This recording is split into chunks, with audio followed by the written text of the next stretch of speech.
L'apprentissage de la lecture à voix haute, qui a été initié donc au CP, ne demande qu'à être renforcé au CE1 pour viser une lecture plus rapide, plus fluide, plus expressive pour nos élèves. Donc cet entraînement va se faire à travers la lecture des textes du manuel, mais cela n'est pas suffisant. Il faut aussi, comme l'indique la recherche, travailler spécifiquement certaines habiletés de lecture à voix haute pour que les élèves puissent progresser. Donc c'est ce que nous proposons dans le cahier d'exercice de la méthode explicite de CE1 à travers la rubrique donc, lecture fluide et expressive. Donc à raison d'une fois par semaine, nous proposons des exercices qui sont identiques sur la période et qui portent sur la même habileté. Ce qui va permettre aux élèves bien, de s'essayer à plusieurs reprises et donc de les amener vers la réussite. Donc, ces activités ritualisées portent donc sur des habiletés qui sont donc travaillées tout au long de cette année de CE1. La première, c'est lire sans erreur et rapidement des mots. Ensuite, c'est lire en faisant des liaisons. Lire par unité de sens ou groupe de souffle. Lire en respectant la ponctuation. Et enfin, lire avec une intonation adaptée. Donc, cela correspond à des stades progressifs de la maîtrise de la lecture à voix haute. Et bien évidemment, l'enseignant peut tout à fait proposer ces exercices de façon différenciée en fonction des besoins qu'il a repérés chez ses élèves. Les exercices de la période 1 portent sur des listes analogiques de mots, où le début du mot ici est identique. Ici, c'est la fin du mot qui est identique. Et puis, on a aussi des mots qui ont simplement une ou deux lettres différentes. Et donc, si je lis freeze, crise, prise, freeze, frire, voilà, cela demande un effort d'articulation et de prononciation dont les élèves vont se rendre compte.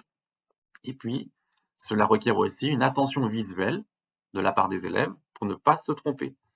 Et donc, c'est ça qui va les conduire vers un déchiffrage qui est correct. Et c'est la condition même pour bien lire et ensuite bien comprendre. En période 2, on aura aussi des exercices sur des mots de la même famille. Et tout de suite après, nous enchaînerons sur des exercices sur les liaisons où l'on se rend compte qu'il y a des règles à observer. Par exemple, faire la liaison entre l'article et le nom qui commence par une voyelle. Ce qui est souvent difficile pour les élèves, c'est de marquer la respiration dans une phrase. Alors bien évidemment, il y a les signes de ponctuation, mais on se rend bien compte que ce n'est pas suffisant. Et donc c'est important que l'enseignant puisse modéliser la façon dont il lit. Par exemple, sur la balançoire, Ethan fait des grands mouvements et va de plus en plus vite.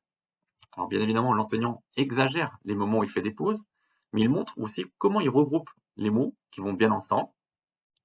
Et cette façon de modéliser va aider les élèves à lire par unité de sens. Donc on va travailler cela ensemble, en pratique guidée, et puis ensuite on va laisser les élèves s'exercer seuls en autonomie. Donc ça, c'est la mise en œuvre d'une pédagogie explicite.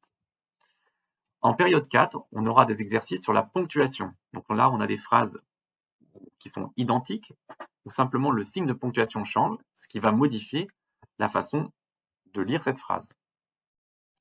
Ensuite, on aura des exercices identiques, mais cette fois-ci sur des textes.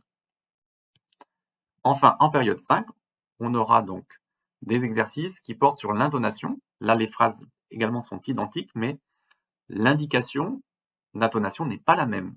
Et donc, forcément, ça va modifier la façon dont on lit la phrase. Donc, même chose, d'abord sur des phrases, et puis ensuite sur des textes.